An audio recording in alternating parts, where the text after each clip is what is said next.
देश आज़ादी का महोत्सव मना रहा है और 75 साल हो गए हैं, इसलिए इसको कहते हैं अमृत महोत्सव है। और इस आज़ादी की यात्रा में बहुत सारे विकास के काम हुए हैं, बहुत सारी जर्नीज हमने देखी है, लेकिन एक ऐसा क्षेत्र है इक्विटी वेल्थ क्रिएशन का, जिसमें बहुत सारे डेवलपमेंट्स हुए, बहुत सारे लोगों ने तरक्की की है।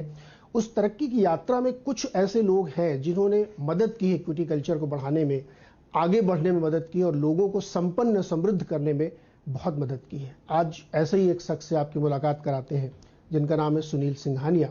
एबेकस एसेट के फाउंडर है और इन्होंने जिस तरीके से अपनी जर्नी शुरू की और यहाँ तक आए, उसको आज समझते हैं, अप्रिशिएट करते हैं। सुनील सर, बहुत बहुत स्वागत है सिंधी से आवाज की इस खास पेशकश में।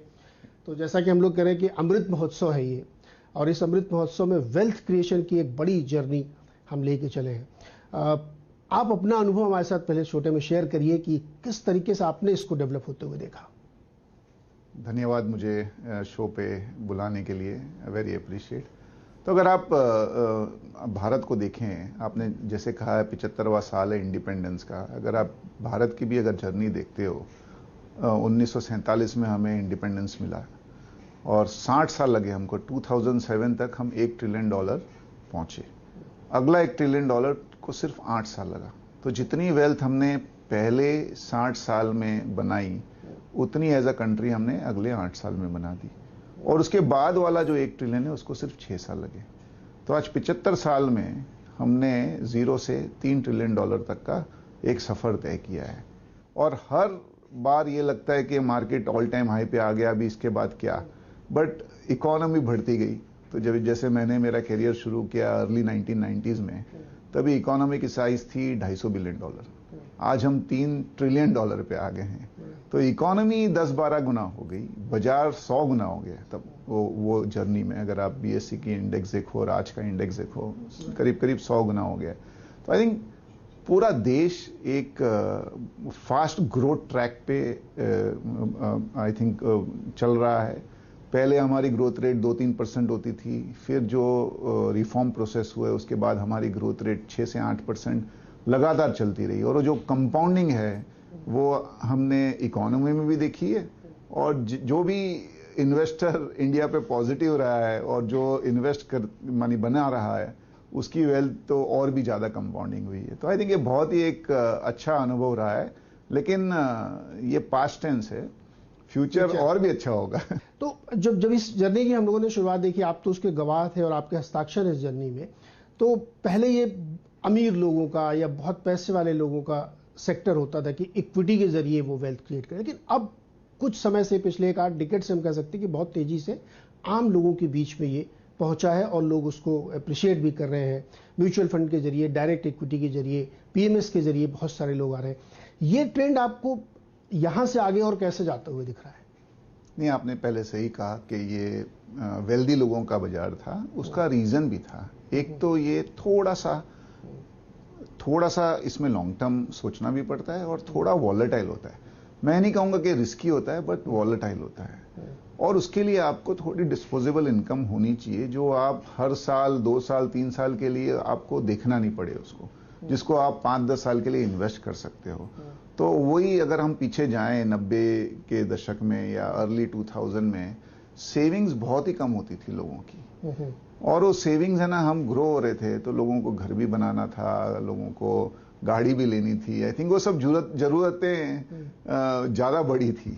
उसके बाद में कोई डिस्पोजेबल सेविंग बचती नहीं थी। अभी जैसे जैसे इंडिया की सेविंग्स की रेट भी बढ़ी है और जैसे यंग लोग आए हैं जिनको अवेयरनेस भी है इक्विटी मार्केट के बारे में, और दूसरे जो एसेट क्लास हैं जैसे गोल्ड या रियल एस्टेट, उन पता चल गया लोगों को कि उसमें ज़्यादा रिटर्न कंसिस्टेंटली बनते नहीं हैं। तो एक education, increase in savings, awareness और लंबा जो सोचने का जो एक चेंज हुआ है, एक जो आदमी का जो कैरेक्टर है या माइंड है, आई थिंक सबको देखते हुए हम बहुत ही मैच्योरिटी की तरफ बाजार बढ़ रहा है। और आप देखिए लास्ट 1.5 साल में या 1 साल में फॉरेन इन्वेस्टर्स ने इतना माल बेचा, इतने बिलियंस ऑफ डॉलर बेचे। आज इंडियन इन्वेस्टर को अपने देश पे कॉन्फिडेंस था, वो एसआईपी के जरिए, इन्वेस्टमेंट के जरिए उन्होंने पूरा का पूरा वो सेलिंग अब्जॉर्ब कर ली। अब जब फॉरेनर इंडिया वापस आएंगे तब इंडियन इन्वेस्टर्स पहली बार मुस्कुराएंगे। बल्कि आना शुरू हो गए, ऑलरेडी आना शुरू हो गया। अगर आप देखिए जुलाई के महीने में बदल गया थोड़ा। सर सुनिए सर, आपने तो मतलब छोटे इन्वेस्टर, बड़े इन्वेस्टर, हर तरह के इन्वेस्टर्स से आपका एक्सपोजर रहा है। तो अभी आपने ये बात कही कि लोगों को ना पहले थोड़ा सा डर भी लगता था, और गोल्ड, रियल एस्टेट या फिक्स डिपॉजिट ही कर लिया, उसमें उनको बड़ा कॉन्फिडेंस है, उसमें भले ही रिटर्न कम बने, उसको रोज सुबह उठ के नहीं देखते आज एफडी का रेट क्या है, लेकिन मार्केट में आएगा तो उनको रोज सुबह उठ के, भले ही लॉन्ग टर्म के लिए सुबह उठ के शेयर बाजार देखना है। ये जो साइकोलॉजी है, इसको आप लोग कैसे डिकोड करते हैं? नहीं, ये भी आपने, हम हरदम ये कहते हैं ना, 100 रुपया अगर किसी के पास है तो सिर्फ 5 ही इक्विटी में है, 95 दूसरे एसेट क्लास में है। लेकिन वो 5% जो इक्विटी में है ना, उस पे 99% आदमी अपना समय देता है और बाकी 95% पे 1% देता है। जैसा आपने सही कहा, मैं आपको लिख के देता हूं, जो एफडी का इन्वेस्टर है उसको ये भी पता नहीं होगा कि उसको एफडी में ब्याज क्या मिल रहा है। सेविंग्स इंटरेस्ट में 2.75% इंटरेस्ट है, वो किसी को याद भी नहीं होगा, कोई नो वन बॉदर्स ऑल्सो। और जैसे रियल एस्टेट है, आप अपना घर का भाव थोड़ी रोज रोज निकालते हो, हर मिनट निकालते हो। तो इक्विटी इतना ट्रांसपेरेंट एक इन्वेस्टमेंट करने का जरिया है, on a second to second आपको पता चलता है कि क्या हो रहा है। तो लोगों को थोड़ी थ्रिल भी है, थोड़ा एक ट्रांसपेरेंसी भी है, और उसको रहते हुए लोग आदत से मजबूर हैं और देखते ही देखते हैं, और देखना भी चाहिए। खाली एक ही चीज है, you can't react on a second to second basis. अच्छा ये बताइए, इस साल भर में डबल हो जाएगा क्या ये? तो हम उनसे ये कहते हैं कि भाई आप बताओ, ऐसा कहाँ आपने आज तक पैसा लगाया जो गारंटी से साल भर डबल हो जाए? इक्विटी में वो 5% है ना, वो हर साल डबल होना चाहिए, और जो बाकी 95% जो दूसरी जगह लगा हुआ है, उसकी रिटर्न आ रही है कि नहीं है, वो किसको पड़ी भी नहीं है और कोई ट्रैक भी नहीं करता है। करेक्ट। तो अब हम लोग थोड़ा सा फ्यूचर की बात करें। ये एक बहुत ही मजबूत बुनियाद पर खड़ा है। ये इसलिए भी मैं कह सकता हूँ कि अभी जो लेटेस्ट डेटा NSE पल्स का हमने देखा कि उस पर रिटेल इन्वेस्टर एकदम मजबूती से खड़ा, एक शेयर नहीं बेचे उसने। FII 0.5% बेच के चले गए, 2 क्वार्टर से लगातार बेचा, और म्यूचुअल फंड है उसको और बढ़ाया, तो वो भी रिटेल के थ्रू ही आया। तो ये दिखाता है कि बुनियाद तो बड़ी मजबूत है। अब यहां से आगे जाते हुए जो बाजार की समय स्थिति है, जो जियोपॉलिटिकल स्थिति है, अमेरिका में रोज सुबह उठ के आजकल लोग फेड की कमेंट्री सुनने लगे हैं बीपी बढ़ाने के लिए, तो इस पे आप कैसे समझाएंगे हमारे निवेशकों को? देखो, एक तो वर्ल्ड बहुत डायनेमिक है, दूसरा है ना, पहले न्यूज़ है ना 1 दिन 2 दिन बाद में लोगों के पास पहुंचती थी, और लोग फिर 1 हफ्ते बाद उस पर रिएक्ट करते थे। आजकल न्यूज़ हर सेकंड पहुंचती है, इतने न्यूज़ चैनल्स हैं, आप लोग भी एक्टिव रहते हो 24/7, फिर फर्स्ट ऑन आवाज वो भी होता है। दूसरा, आजकल जो न्यूज़ बनाता है वो ही ट्वीट कर देता है। तो on a minute to minute, second to second सबके पास वो न्यूज़ आती है, और वर्ल्ड भी डायनेमिक हो गया है। आज सब कंट्रियां ना इंटरकनेक्टेड है। कोई भी इवेंट कोई भी एक कंट्री में अगर होता है तो उसका इम्पैक्ट दूसरी कंट्री में भी होता है। तो जैसा आपने कहा, अगर रशिया और यूक्रेन का कुछ हुआ, जियोपॉलिटिकल टेंशन, तो उसके वजह से सब कमोडिटी के भाव बढ़ गए, तो पूरी दुनिया वो इम्पैक्ट हुआ। इन्फ्लेशन पूरी दुनिया में आया, इंटरेस्ट रेट सब जगह बढ़े। आज अगर डॉलर मजबूत होता है तो उसका इम्पैक्ट बाकी सब कंट्रियों को भी होता है। अभी ताइवान का एक नया सिलसिला चालू हो गया है, तो उसका भी एक डर है जो सबको इम्पैक्ट करेगा। तो आई थिंक ये जो इवेंट्स है, एक तो ज्यादा हो रहे हैं, प्लस वो हमें minute to minute, second to second हम उनके बारे में जानते हैं, और हमारा ह्यूमन नेचर है, जो हम जानेंगे उस पर रिएक्ट भी करेंगे। और सब लोग एक ही इवेंट पे एक ही डायरेक्शन में एक साथ रिएक्ट करते हैं। इसके लिए वॉलेटिलिटी इतनी ऊपर नीचे होती है। कुछ लोग कहते नहीं अभी लगा दो भाई, अब सही समय होता है। तो क्या कोई सही समय होता है, या इस समय भी बाजार लगा देना चाहिए पैसे? आपने सही कहा, टाइमिंग करना एकदम इम्पॉसिबल है। आप इसी साल का देख लीजिए, साल चालू हुआ बहुत ही ऑप्टिमिज्म से, फिर फरवरी एंड में रशिया का इशू हो गया, तो बाजार में करेक्शन आया।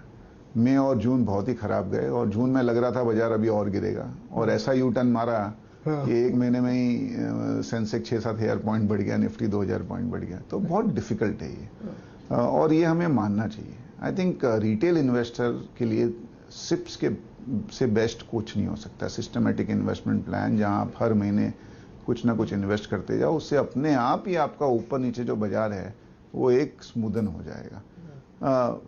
जहां तक मेरी एडवाइस रहेगी, मैं तो देखो इटरनल ऑप्टिमिस्ट हूं, और मेरा ये मानना है कि जिसको लग रहा है, जो भी इन्वेस्टर को लगता है कि कल आज से बेटर होगा, उसी को इक्विटी में डालना चाहिए। अगर आपको लगता है नहीं कल आज से खराब होगा, तो आप प्लीज इक्विटी में मत डालिए पैसा। और अगर आपको ये लगता है और आपका अगर होराइजन 5-7 साल का है, तो आप 2% नीचे या 5% ऊपर डालोगे, उससे कुछ आपका फर्क नहीं पड़ेगा। बहुत सारी स्टडीज हैं जिसमें बताया गया कि अगर आपने 10 अच्छे दिन भी मिस कर दिए बाजार में, तो आपका रिटर्न है ना 12-13% कंपाउंडिंग से 3 या 4% कंपाउंडिंग हो जाता है। तो आई थिंक ये हमें सीखना चाहिए, हमें सोचना चाहिए। जैसे लास्ट 1 महीना जिसने मिस कर दिया, उसका ऑलमोस्ट 6-8 महीने का रिटर्न चला गया, तो बहुत ही डिफिकल्ट है। तो मेरा तो ये मानना रहेगा कि अगर आपका 5 साल का व्यू है तो any time is good time, और अगर आपको थोड़ा सा कॉशियस रहना है तो आप सिस्टमैटिक इन्वेस्टमेंट प्लान या सिस्टमैटिक ट्रांसफर प्लान, जिसमें 3-4 महीने के एवरेज में आपने डाल दिया, वो आप अपनाइए।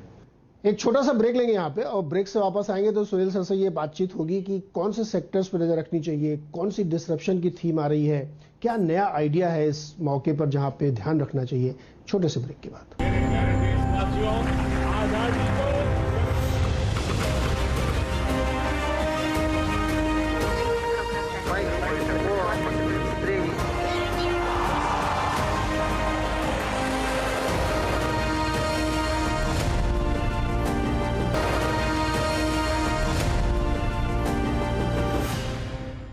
एक बार फिर से स्वागत है आपका इस खास पेशकश में, और हम बातचीत कर रहे हैं सुनील सिंघानिया जी से, जो हमें बता रहे हैं कि आपको इंडिया की स्टोरी पे बिलीव करना चाहिए, और बहुत से ऐसी आइडियाज़ हैं, थीम्स हैं, जो अब यहाँ से आगे आने वाले समय में बहुत अच्छी ग्रोथ दिखाएंगे।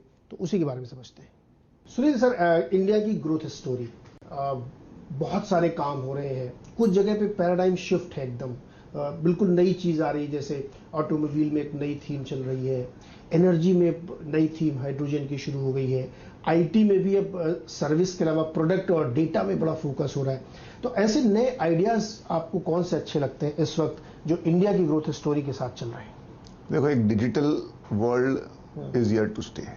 आज हम हमारे खुद के भी अगर आप हैबिट्स देखें, तो the way we work, the way we study, the way we shop, the way we entertain, सब में डिजिटल का कहाँ ना कहाँ योगदान है, और उसके बिना हमारा काम हो ही नहीं सकता है। खाली प्रॉब्लम क्या है ना, थोड़े जो डिजिटल कंपनियां लिस्ट हुई थी, वो आई वुड से तेजी में लिस्ट हुई थी। कंपनियां अच्छी थी, उनके प्राइसिंग थोड़े गड़बड़ थे, और एटलीस्ट हमारे ऐसे इन्वेस्टर जो प्रॉफिट वाली कंपनी को देखते हैं, उनके लिए वो कंपनियां ऐप नहीं थी। बट ये डिजिटल एज अ थीम है ना, ये 10, 20, 25, 30 साल की थीम है।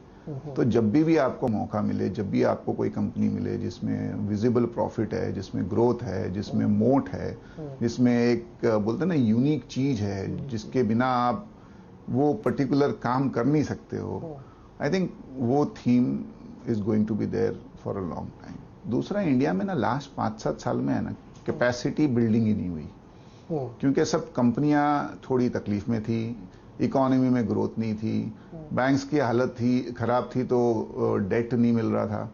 आई थिंक वो सब चेंज हो रहे हैं। बैंक्स की हालत बहुत अच्छी है, एनपीएस है नहीं, बैंक की एबिलिटी टू लैंड बहुत बढ़ गई है, गवर्नमेंट भी अपना केपेक्स कर रही है। हमने 75 साल में 75 एयरपोर्ट बनाए, अब अगले 5 साल में वो 75 के 150 एयरपोर्ट हो जाएंगे।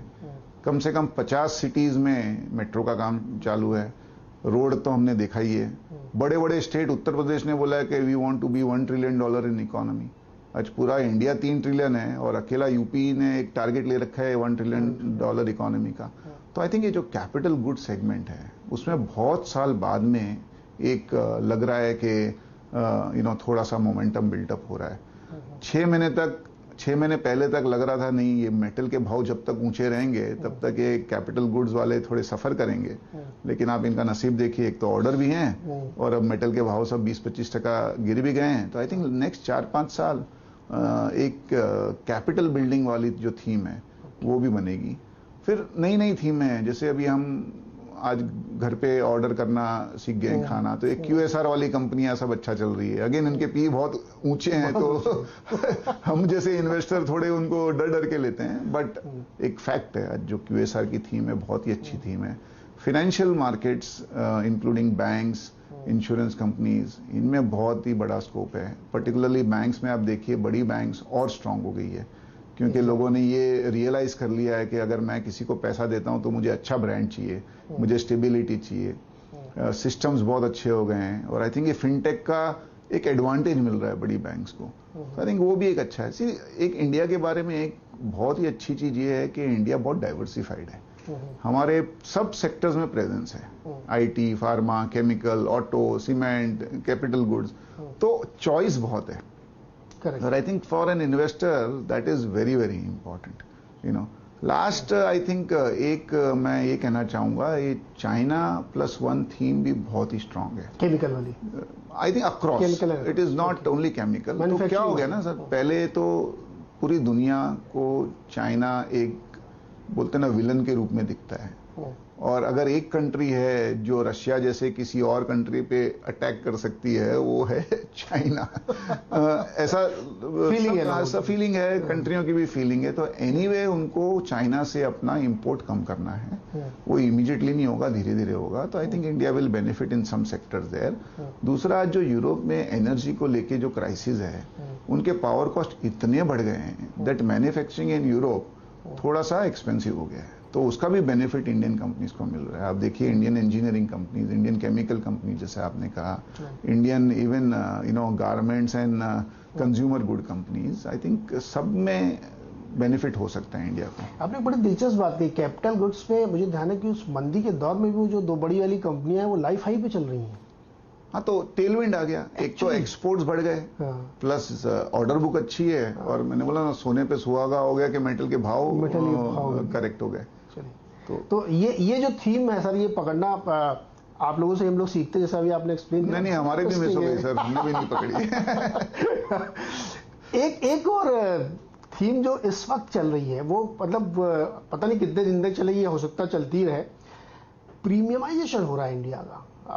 यहाँ पे आप देखिए तो महंगे वाले प्रीमियम कपड़े, महंगी वाली गाड़ियाँ, महंगी घड़ियाँ, ज्वेलरी, और शूज़ में भी बड़े प्रीमियम क्लास में। तो ये वाली जो सेगमेंट है पूरा हर सेक्टर का, वो लाइफस्टाइल चेंज की वजह से, लोगों की इनकम बढ़ने की वजह से, या ब्रांड कॉन्शियसनेस की वजह से। मैं पढ़ रहा था कि इनरवियर की एक रिसर्च आई कि सबसे तेजी से ये सेक्टर ग्रो करेगा, क्योंकि जो अर्बनाइजेशन हो रहा है उसमें लोग ब्रांड कॉन्शियस हो रहे हैं, उनको लगता है कि अब हमें थोड़ा सा अपग्रेड करना चाहिए। तो क्या ये वाली थीम आपको लगती है कि इंडिया में बड़ी स्तर पे प्ले हो रही है, क्योंकि यहाँ पे अभी बहुत अपलिफ्टमेंट होना है लोगों का? नहीं, आई थिंक फॉर्मलाइजेशन की थीम 3-4 साल से बात कर रहे हैं लोग, उसमें बीच बीच में थोड़े रोड ब्लॉक आ गए, पहले डीमोन आ गया, फिर जीएसटी आ गया, फिर कोविड आ गया। इसके लिए जो 4-5 साल पहले होना चाहिए था वो अब हो रहा है, और वो बहुत ही आपने जैसे एकदम अच्छे वे में बताया, एक्चुअली हो रहा है। तो आप अगर गांव में जाओगे तो उनको, जैसे आपने कहा, उनको अपने हिसाब से ब्रांड चाहिए, तो जो Tier 2 Tier 3 वाले ब्रांड चाहिए, फिर उनके एक स्टेप ऊपर उनको प्रीमियम ब्रांड चाहिए, और जो बोलते हैं ना दुनिया में अराइव हो चुका है, जिसके पास बहुत ही कुछ ज्यादा पैसा आ गया बिकॉज उसके पास स्टॉक ऑप्शन थे, या उसने कोई कंपनी बेची, या और उसके और कुछ हो गया, उनको एकदम वर्ल्ड क्लास ब्रांड चाहिए। और इंडिया का पॉपुलेशन 140 करोड़, अगर 1% भी वो वर्ल्ड क्लास ब्रांड में चले गए तो पूरा यूरोप का जितना पॉपुलेशन है उतना इंडिया का पॉपुलेशन वो ब्रांड खरीदने चले जाएगा। तो आई थिंक वो क्लियरली दिख रहा है। लकीली जैसे मैंने कहा, इंडिया में है ना प्रेजेंस है हर सेक्टर में। तो अभी एक अच्छी कंपनी लिस्ट भी हुई थी जो प्रीमियम ब्रांड्स की तरफ थी। I think that is very clearly the story. और हमारा भी ये मानना है कि अगले 6 महीने में क्या होगा ना, एक तो रूरल इकोनॉमी बहुत अच्छा कर रही है, एग्रीकल्चरल प्रोड्यूस बहुत अच्छा है, गवर्नमेंट का भी फोकस है डबलिंग ऑफ फार्मर इनकम, दाम भी अच्छे मिले, चावल हो, गेहूं हो, ऑयल सीड्स हो, कॉटन हो, शुगर केन हो, फार्मर्स को इस साल दाम भी अच्छे मिले। तो रूरल इनकम बहुत ही अच्छी है। और अर्बन इनकम में पर्टिकुलरली फाइनेंशियल सर्विसेज और आईटी में सबको सैलरी इंक्रीज मिली है। और सर अभी क्या है ना, अगले 6 महीने में फेस्टिव सीजन ही फेस्टिव सीजन है। 2019 के बाद 3 साल बाद हम त्योहार मनाएंगे, और इंडियंस को त्योहार और शादियों में इतना पैसा खर्चे करने की आदत है और अच्छा लगता है। तो आई थिंक नेक्स्ट 6 महीना ना consumption will be a big thing. तो इन एडिशन जैसे आपने कहा फॉर्मलाइजेशन, आई थिंक उसी दोनों का फायदा होगा। आप दुनिया में है ना कोई बड़े बड़े कंट्रियां देखिए और उनका इवोल्यूशन देखिए। होम ग्रोन ब्रांड्स बहुत बड़े बड़े हो गए। आज यूएस में तो चलो और यूरोप में तो बड़े बड़े ब्रांड्स हैं ही, बट चाइना में जाओगे तो चाइना के डोमेस्टिक ब्रांड्स बहुत बड़े हैं, कोरिया के डोमेस्टिक ब्रांड, जापान के डोमेस्टिक ब्रांड्स।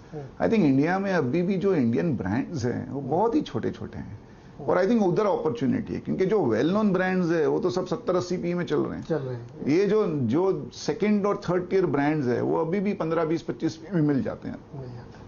एक सेक्टर और सर जरा उसको भी मैं थोड़ा समझना चाहूंगा, वो है ऑटो सेक्टर। उस पर एक नई थीम भी शुरू हो गई है और एक पुरानी तो चल ही रही है।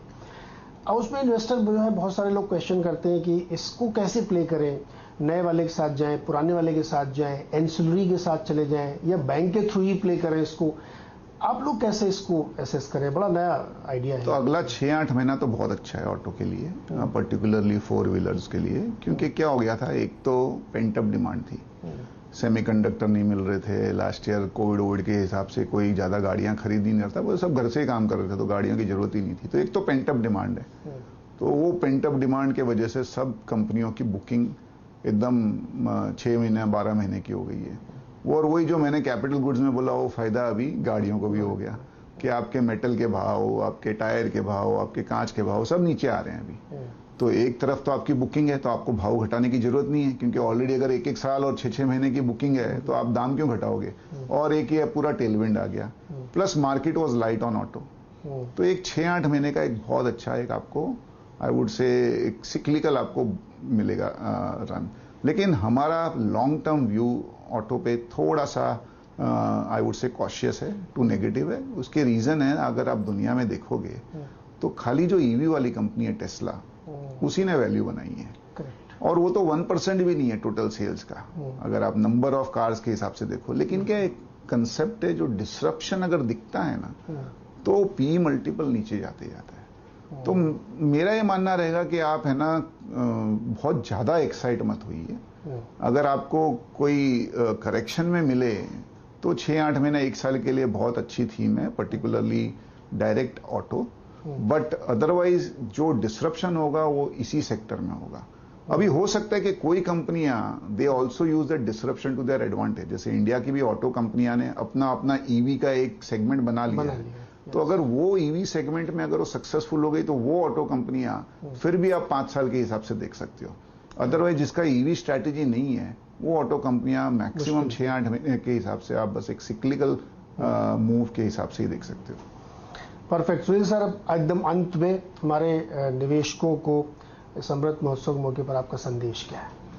नहीं, संदेश तो मैंने कहा 75 साल लगे हमको $3 ट्रिलियन तक पहुंचने को। मेरा मानना है 3 ट्रिलियन का 6 ट्रिलियन अगले 7 साल में हो जाएगा। तो आप सोचिए, जो देश ने 75 साल में वेल्थ बनाया है वो अगले 7 साल में बनने वाला है। तो 2029 जब थर्ड टर्म होपफुली होगा, तब हमारा $6 ट्रिलियन की इकोनॉमी और इतना वेल्थ आपके सामने दिख रहा है आपको, तो आप पॉजिटिव रहिए, आप इन्वेस्टर बने रहिए, ऊपर नीचे आप डिस्कस करिए, बट उनसे डरिए मत। सुनील सर, बहुत बहुत शुक्रिया और बहुत धन्यवाद कि आपने हमारे लिए समय निकाला, हमारे इन्वेस्टर्स को एजुकेट किया और उनको एक पॉजिटिव वे में सोचने के लिए संदेश दिया। बहुत बहुत शुक्रिया सर। धन्यवाद और जय हिंद। आजादी